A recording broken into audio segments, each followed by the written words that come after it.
नमस्कार दोस्तों, अक्सर आपने देखा होगा कि जनरल का टिकट लेके मजबूरी में हमें स्लीपर में सफर करना पड़ जाता है या कभी कभार स्लीपर का टिकट लेके एसी में सफर करना पड़ जाता है।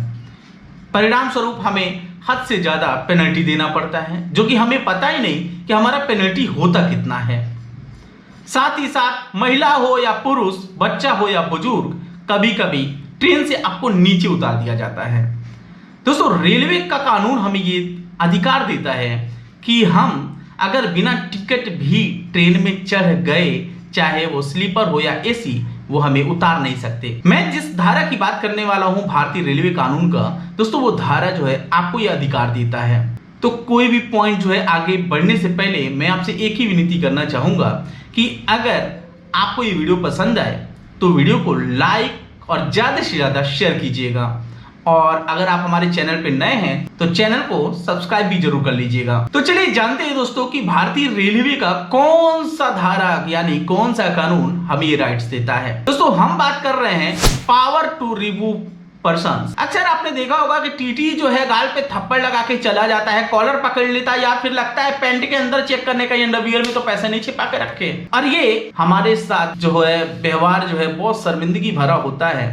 तो ध्यान रखिएगा, टीटी को ऐसा कोई भी अधिकार नहीं है। दोस्तों, सबसे पहली बात समझ लीजिएगा कि धारा 138 पेनल्टी, जी हां, धारा 138 के अंतर्गत यानी 138 के अंदर ही जो है पेनल्टी डिमांड की जाती है टीटी के द्वारा। और इसका प्रावधान क्या है, सबसे पहले मैं उसकी बात कर लेता हूं। टीटीओ या टीटीआई या सीटीआई या फिर डीआरएम ही क्यों ना हो, धारा 138 में सीधा सीधा जो है अतिरिक्त चार्ज देने से इनकार कर देने के बारे में जो है लिखा हुआ है, और मांगते भी उसी पे हैं। तो ध्यान रखिएगा कि असफल रहने पे यानी पेनल्टी डिमांड किया गया है और पेनल्टी आप नहीं दे पा रहे हैं तो टीटी आपको डिब्बे से हटा सकता है, और अगर आप नहीं हटते हैं तो अतिरिक्त पर्सन को बुला सकता है। अब आप समझ ही गए होंगे अतिरिक्त पर्सन में कौन आएगा, वो आएगा आरपीएफ। तो ये तो सीधा सीधा विवरण है और ये सभी के लिए लागू होता है। लेकिन एक प्रावधान जो हमारी माताएं और बहनों के लिए है, छोटे बच्चों के लिए जो साथ में चलते हैं, ध्यान रखिएगा,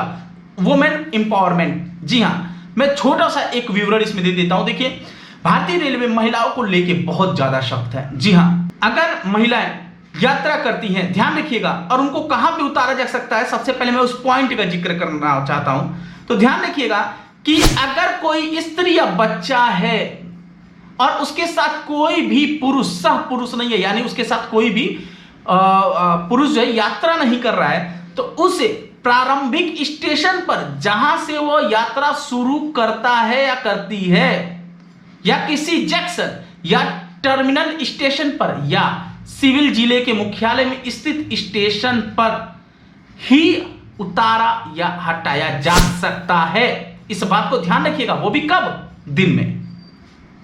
दिन में ही हटा सकते हैं। ध्यान रखिएगा, क्या क्या हो सकता है, वो नॉर्मल स्टेशन नहीं हो सकता, जैसे कोई हॉल्ट आया वहां पे उतार ही नहीं सकता। मैं लास्ट टाइम पश्चिम एक्सप्रेस से आ रहा था तो मैंने एक महिला को जो है इस पे हेल्प करी थी, क्योंकि मुझे पता था टीटी डिमांड कर रहा है। टीटी जैसे मैंने थोड़ा सा जिक्र करा वो चला गया वहां से। तो इस बात का ध्यान रहे, हमारे जितने भी मित्र हैं, अगर वो अपने घर से कोई फैमिली छोड़ने जाते हैं लेडीज में, और उनके साथ छोटा बच्चा है, पुरुष नहीं है, तो डरने की जरूरत नहीं है। टिकट ना भी हो तो भी वो स्लीपर में या फिर एसी में जा सकती हैं। हाँ, आरपीएफ उनको प्रेशरफुली उतार नहीं सकता, उनसे सहयोग मांग सकता है कि कृपया करके आप स्लीपर में चले जाए।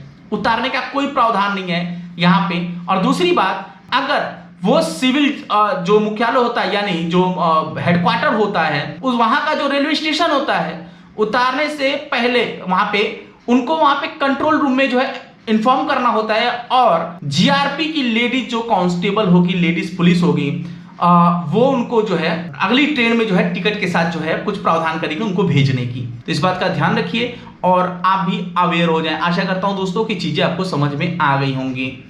तो चलिए दोस्तों, आगे ऐसे ही थोड़े थोड़े दिन पे जो है हम आपको जागरूक करते रहेंगे। तब तक के लिए बाय बाय, जय हिंद।